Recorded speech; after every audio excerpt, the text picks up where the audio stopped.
A paz do Senhor, eu sou Janaína Botti e nesse vídeo nós vamos ler e comentar Êxodo, capítulos 16, 17 e 18, na continuidade da leitura em ordem cronológica.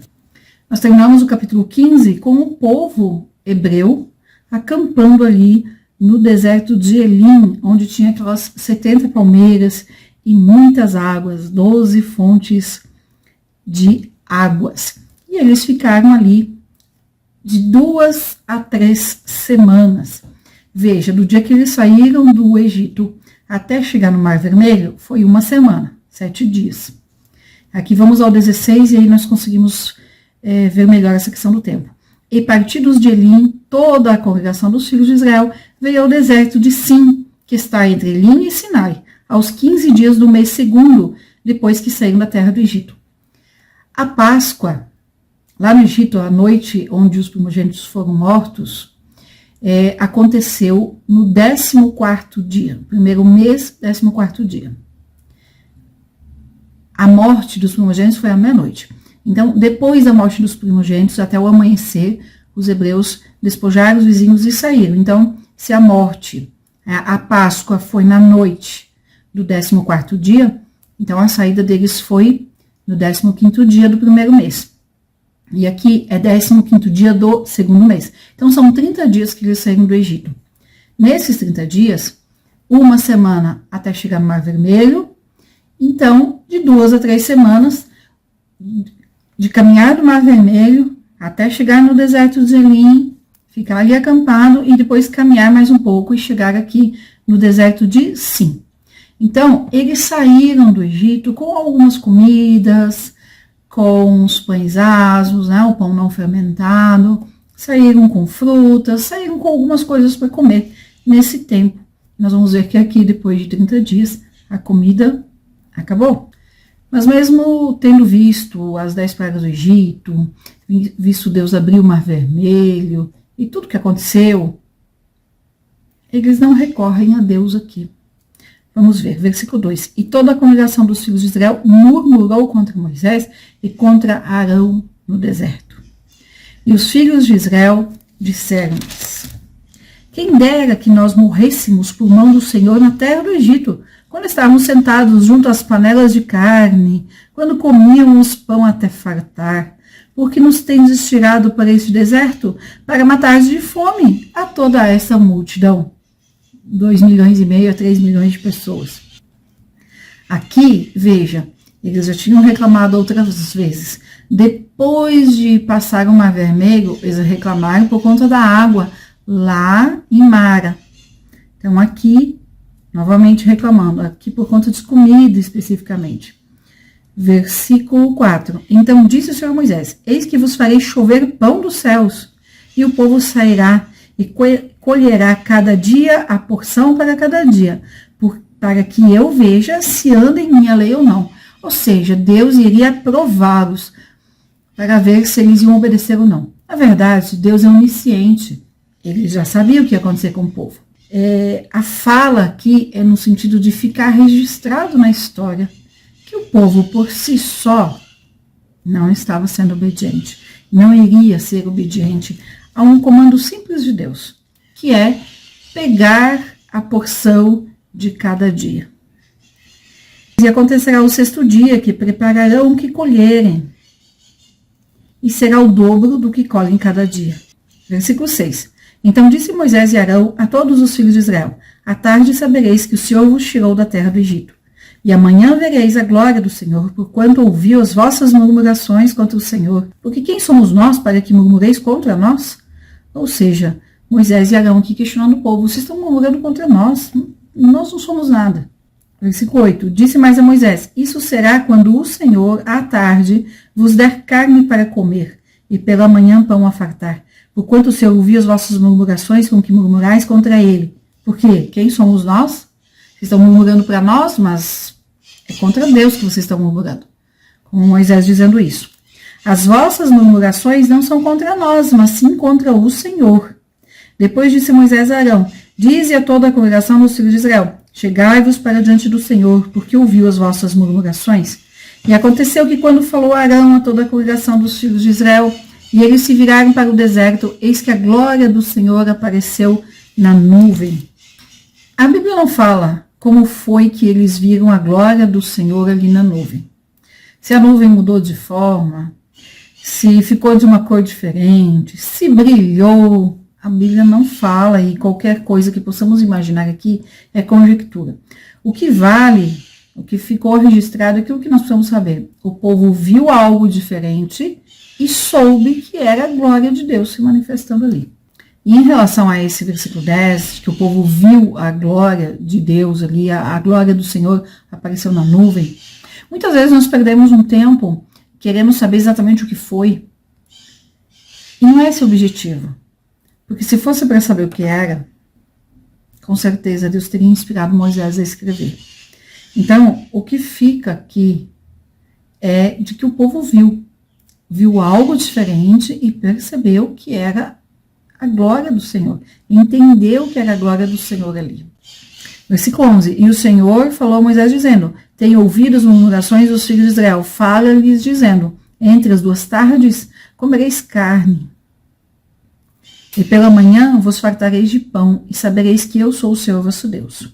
Versículo 13. E aconteceu que à tarde subiram codornizes e cobriram o arraial, e pela manhã jazia o orvalho ao redor do arraial. E alçando-se o orvalho caído, eis que sobre a face do deserto estava uma coisa miúda, redonda, miúda como a geada sobre a terra. E vendo aos filhos de Israel, disseram uns aos outros: que é isto? Porque não sabiam o que era. Disse-lhes, pois, Moisés: este é o pão que o Senhor vos deu para comer. Essa é a palavra que o Senhor tem mandado. Colhei dele cada um conforme o que possa comer. 1 gomer por cabeça, segundo o número das vossas almas. Cada um tomará para os que se acharem na sua tenda. E os filhos de Israel fizeram assim, e colheram, uns mais e outros a menos. E outros menos. Porém, medindo com o gomer, não sobejava o que colhera muito, nem faltava o que colhera pouco. Cada um colheu tanto quanto podia comer. Ou seja, nem sobrou para quem colheu mais e nem faltou para quem colheu menos. E disse-lhes Moisés: ninguém deixe dele para amanhã. Eles, porém, versículo 20, não deram ouvidos a Moisés. Antes, alguns deles deixaram dele para o dia seguinte. E aquele criou bichos e cheirava mal. Por isso, indignou-se Moisés contra eles. Esse versículo 20 nos fala de fé e obediência. Fé de que eu não preciso guardar a medida de amanhã, porque Deus falou, cada dia a sua medida. E obediência, no sentido aqui do versículo 4, que Deus fala para que eu veja se anda em minha lei ou não. Ou seja, eu vou prová-los para ver se obedecem. Então, não obedeceram e não confiaram. Fé e obediência sempre estão ligados um ao outro. Geralmente, quando não obedecemos, é porque nos faltou fé. Deus manda esperar e nós não esperamos. Não tivemos fé para esperar. E por não ter fé, acabamos pecando por desobediência. Versículo 21. Eles, pois, o colhiam cada manhã, cada um conforme o que podia comer, porque aquecendo o sol derretia-se. E aconteceu que ao 6º dia colheram pão em dobro, 2 gômeres para cada um. E todos os príncipes da congregação vieram e contaram a Moisés. E ele disse-lhe: isto é o que o Senhor tem dito. Amanhã é repouso, o santo sábado do Senhor. O que quiseres cozer no forno, cozei. O que quiseres cozer em água, cozei em água. E tudo que sobejar, ponde em guarda para vós até amanhã. E guardaram-no até pela manhã, como Moisés tinha ordenado. E não cheirou mal, nem nele houve algum bicho. Porque Deus tinha mandado. Era exatamente o que Deus tinha mandado fazer. Versículo 25. Então disse Moisés: comei-o hoje, porquanto hoje é o sábado do Senhor. Hoje não o achareis no campo. 6 dias o colhereis, mas o 7º dia é o sábado, nele não haverá. E aconteceu o 7º dia, que alguns do povo saíram para colher, mas não o acharam. Então disse o Senhor Moisés: até quando recusareis guardar os meus mandamentos e as minhas leis? Porque eles desobedeceram de novo. Saíram para colher, e Deus tinha dito, não é para sair. Então Deus questiona: até quando recusareis guardar os meus mandamentos e as minhas leis? Vede, visto que o Senhor vos deu o sábado, por isso ele, no 6º dia, vos dá pão para 2 dias. Cada um fique no seu lugar, que ninguém saia do seu lugar no 7º dia. Assim repousou o povo no 7º dia. Veja que essa questão do sábado como dia do repouso foi falado lá em Gênesis 1. Os últimos versículos de Gênesis 1 está falando sobre isso. Fica aqui 2.100 anos, talvez, em silêncio, essa questão do sábado. E agora então retoma. E ainda não é algo que veio dos mandamentos do Senhor, de forma como nós conhecemos, a partir do momento que Deus dá os mandamentos para Moisés.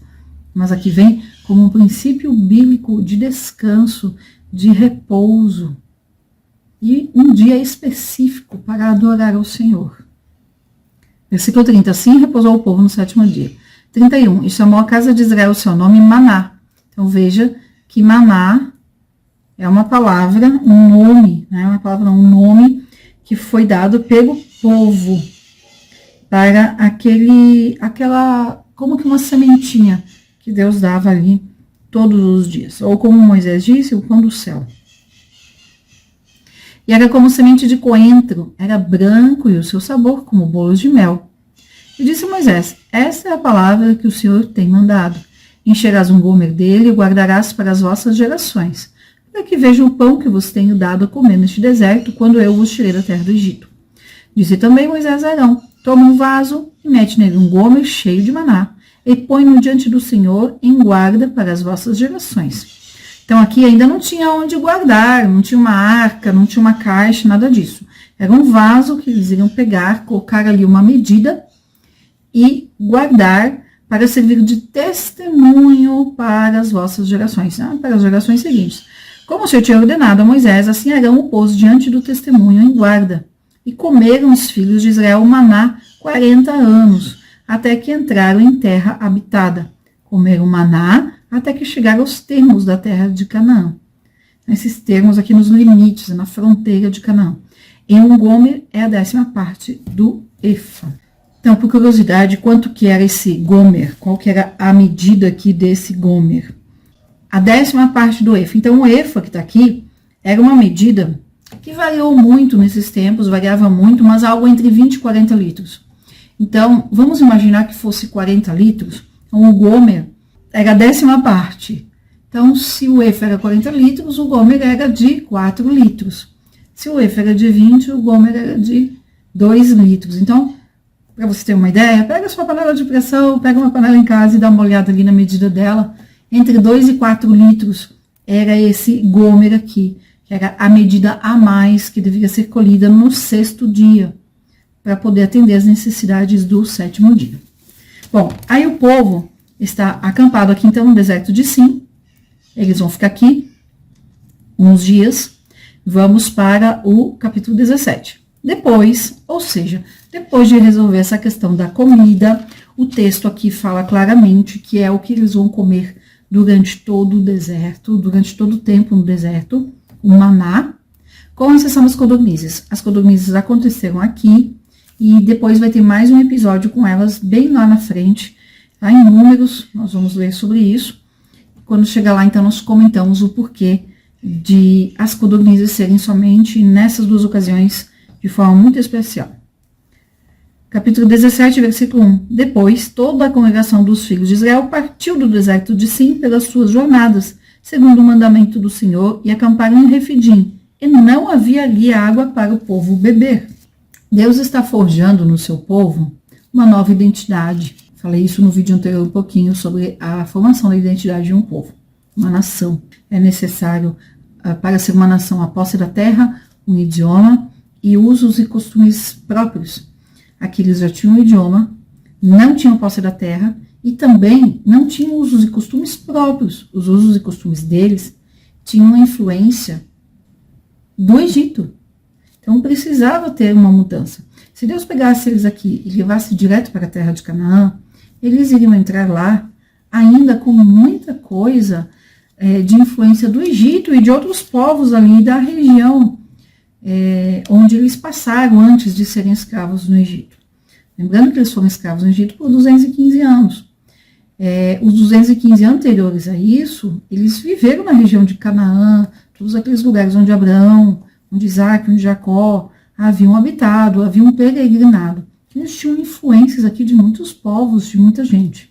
E precisava, então, passar por uma limpeza, uma desapropriação desses costumes de outros povos e ter seus próprios costumes. Então, é isso que Deus faz. Ao invés de conduzir o povo direto para a terra prometida daqui, Deus está, então, trabalhando neles, provando, que eles passem pelo deserto e aprendam, desenvolvam novos hábitos e novos costumes, baseados na obediência a Deus. Então vamos aqui ao versículo 2, capítulo 17, versículo 2.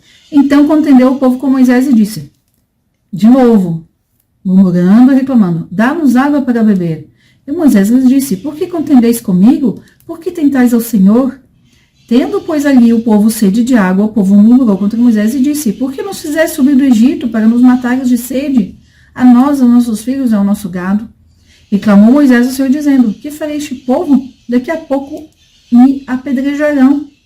Então disse o Senhor a Moisés, passa diante do povo e toma contigo alguns dos anciãos de Israel, e toma na tua mão a tua vara com que feriste o rio, e vai. Versículo 6, eis que eu estarei ali diante de ti sobre a rocha, em Horebe. E tu ferirás a rocha, e dela sairão águas, e o povo beberá. E Moisés assim o fez diante dos olhos dos anciãos de Israel. Aqui Deus mandou ferir a rocha aqui tipificando Cristo. Então Moisés deveria ferir a rocha, apontando para o que Cristo iria sofrer na cruz. E chamou o nome daquele lugar Massá e Meribá, por causa da contenda dos filhos de Israel, e porque tentaram o Senhor, dizendo, está o Senhor no meio de nós ou não? Versículo 8, então veio Amaleque e pelejou contra Israel em Refidim.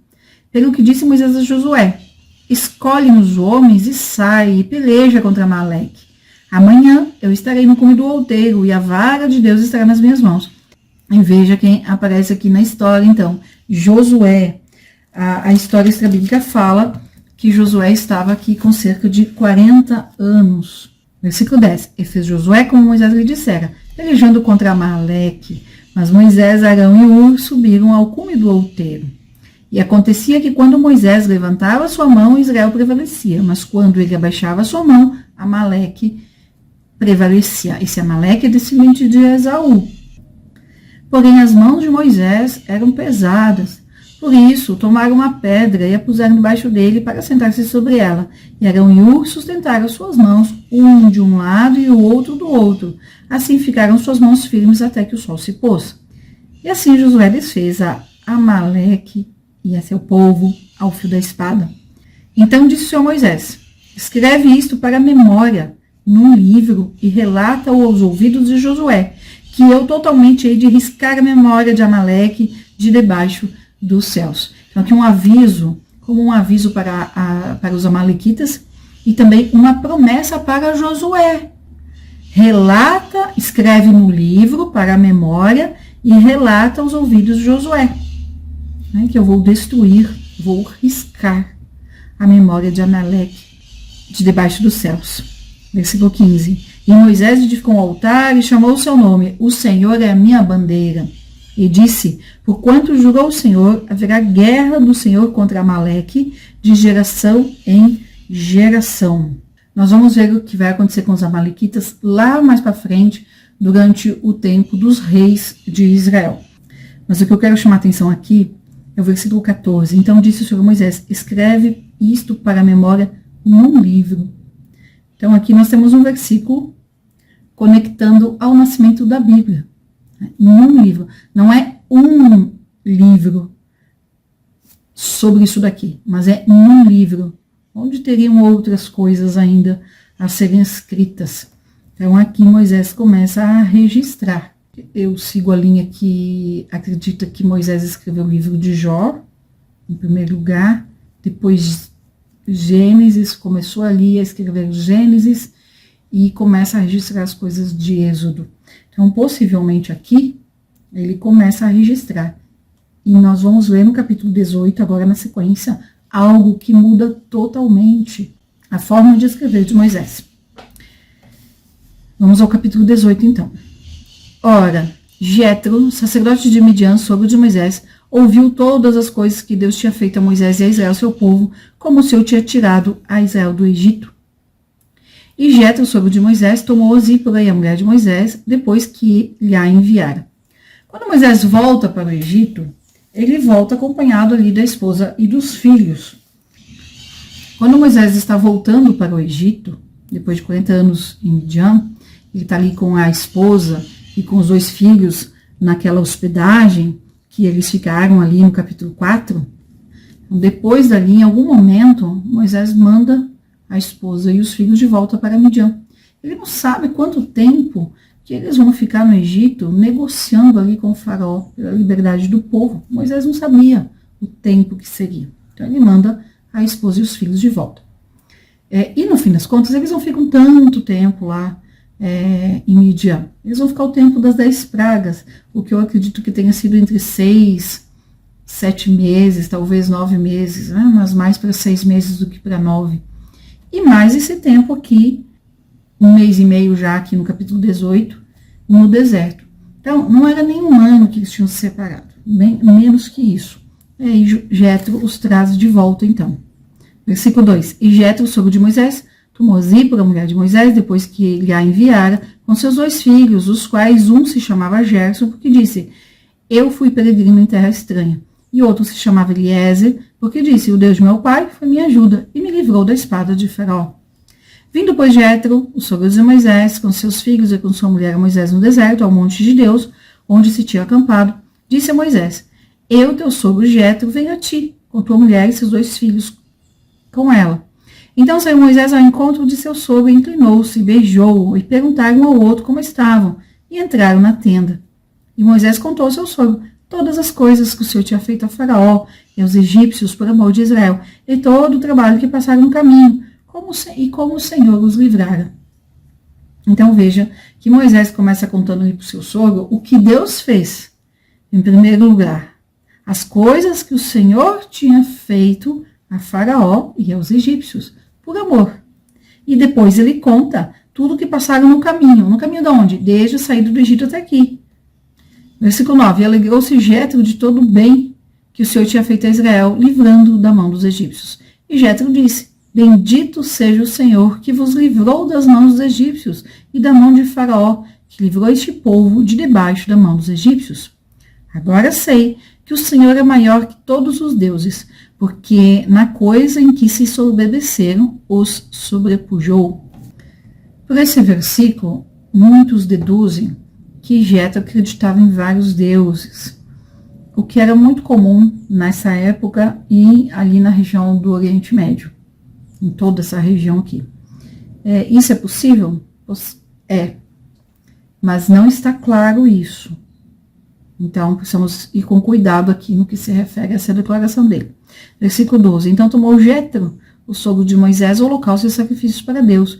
E veio Arão e todos os anciãos de Israel para comerem pão com o sogro de Moisés, diante de Deus. E aconteceu que o outro dia, Moisés assentou-se para julgar o povo. Lembrando que esse povo era 2,5 milhões a 3 milhões de pessoas. 600 mil homens. E o povo estava em pé diante de Moisés desde a manhã até a tarde. Vendo, pois, o sogro de Moisés tudo o que ele fazia, o povo disse, que é isto que tu fazes ao povo? Por que tu assentas só e todo o povo está em pé diante de ti desde a manhã até a tarde? Ou seja, 10, 12 horas ali, o povo em pé diante de Moisés. Então disse Moisés a seu sogro, é porque este povo vem a mim para consultar a Deus. Quando tem algum negócio, vem a mim para que eu julgue entre um e outro e lhes declare os estatutos de Deus e as suas leis. O sogro de Moisés, porém, lhe disse, não é bom o que fazes. Então, em primeiro lugar, o povo sai do Egito, onde eles estavam acostumados a viver de determinada forma, proceder de determinada forma, onde cada um cuidava da sua família. Aí eles vêm para o deserto. Tudo que eles conheciam não faz mais parte da vida deles. Eles estão no deserto, vivendo de forma acampada. Se lá cada um cuidava da sua família, agora que entendas, não é o suficiente. Precisa cuidar, olhar dos vizinhos também, por vários motivos. Questão de segurança, a convivência mudou, porque se lá ia crescendo e casando e morando perto do seu clã, da sua família, aqui no deserto, acampado dessa forma, ainda não está ordenado. Muitas coisas começam a surgir, pequenos atritos, dificuldades, e por conta disso vem todo esse povo em busca de Moisés, em busca de conselho. Versículo 18. Totalmente desfalecerás, assim tu com este povo que está contigo, porque este negócio é muito difícil para ti, tu só não podes fazer. Então, Jétro teve aqui um olhar de sabedoria e disse: Moisés, você não vai dar conta, você vai desfalecer e o povo também. Aí ele fala, veja que ele não vai falar em nome de Deus. Versículo 19. Ouve agora a minha voz e eu te aconselharei, e Deus será contigo. Sê tu pelo povo diante de Deus e leva tuas coisas a Deus. E declara-lhes os estatutos e as leis e faz-lhes saber o caminho em que devem andar e a obra que deves fazer. E tu, dentre todo o povo, procura homens capazes, tementes a Deus, homens de verdade, que aborrecem a avareza, e põe-nos sobre eles por maiorais de 1000, maiorais de 100, maiorais de 50 e maiorais de 10, para que julguem esse povo em todo o tempo, e seja que todo negócio grave tragam a ti, mas todo negócio pequeno eles o julguem. Assim a ti mesmo te aliviarás da carga, e eles a levarão contigo. Se isto fizeres, e Deus te mandar, poderás então subsistir. Assim também todo este povo em paz virá ao seu lugar. Então, o que ele fala aqui no versículo 23? Eu vou até ler aqui na Bíblia Viva, para ficar mais claro aqui o que Jétro, então, está falando aqui a respeito da orientação que ele deu. Ele não fala em nome de Deus. Ele fala para Moisés, faça o teste, faça desse jeito que eu estou falando. Se Deus for contigo, se isso é de Deus, vai dar certo. Ele fala aqui, Almeida Revista e Corrigida. Se isto fizeres e Deus te mandar, poderás então subsistir. Assim também todo esse povo em paz virá ao seu lugar. Aqui, na Bíblia Viva, está assim, se você aceitar a minha proposta e Deus a aprovar, ou seja, ele não estava falando em nome de Deus, ele estava dando um conselho de sabedoria. E aí ele fala, se Deus aprovar, na Almeida tá, se Deus te mandar, que é exatamente nesse sentido. Se Deus mandar que você faça desse jeito, vai dar certo. Mas faça o teste. Se você aceitar a minha proposta e Deus aprovar, você poderá suportar o peso do trabalho, e todo este povo voltará para casa em paz. Versículo 24. E Moisés deu ouvidos à voz do seu sogro e fez tudo o quanto tinha dito. E escolheu Moisés homens capazes de todo Israel e os pôs por cabeças sobre o povo, maiorais de 1000, maiorais de 100, maiorais de 50, maiorais de 10. E eles julgaram o povo em todo o tempo. O negócio árduo traziam Moisés, e todo o negócio pequeno julgavam eles. Então eles pediu Moisés ao seu sogro, qual se foi a sua terra. Muitos estudiosos dizem que Moisés deu ouvidos ao homem aqui, não ao conselho de Deus. No entanto, na minha análise, foi um conselho de sabedoria e Deus aprovou. Moisés fez e deu certo. Nós vamos ver depois, no decorrer do tempo, que não volta a esse acontecimento dizendo que deu errado, que Moisés não deveria ter feito. Muito pelo contrário, nós vamos ver que realmente as coisas mudam e melhoram para Moisés, no sentido do uso do tempo. Muitos de nós, negligenciam o uso do tempo. Perdemos tempo com coisas pequenas que poderíamos sim delegar, passar para outra pessoa fazer. Nós precisamos aprender isso com Moisés, aprender isso com homens, com mulheres que têm sabedoria de Deus e podem aconselhar no sentido de usar melhor o nosso tempo. E aqui, do capítulo 1 até o 17, nós vemos uma quantidade de detalhes. Moisés conta as coisas, mas de uma forma mais rápida, vamos dizer, um pouco mais resumida. A partir do capítulo 19, nós vamos ver uma riqueza de detalhes, uma riqueza de informação registrado aqui, que eu acredito que seja por conta do uso do tempo. Quando Moisés deixa de estar do amanhecer até o pôr do sol, julgando as causas pequenas aqui do povo, e passa a cuidar das grandes, ele tem mais tempo para registrar aquilo que Deus mandou, aquilo que o Espírito Santo inspirou para que ficasse registrado. perceba, a partir do capítulo 19, essa mudança na escrita de Moisés. Bom, e assim nós terminamos, então, a leitura de Êxodo 16, 17 e 18. E no próximo vídeo, então, nós vamos ver o povo chegando ali no Monte Sinai. Vamos falar mais um pouquinho a questão do tempo e o entendimento do capítulo 20, os 10 mandamentos. Que Deus te abençoe e até a próxima leitura.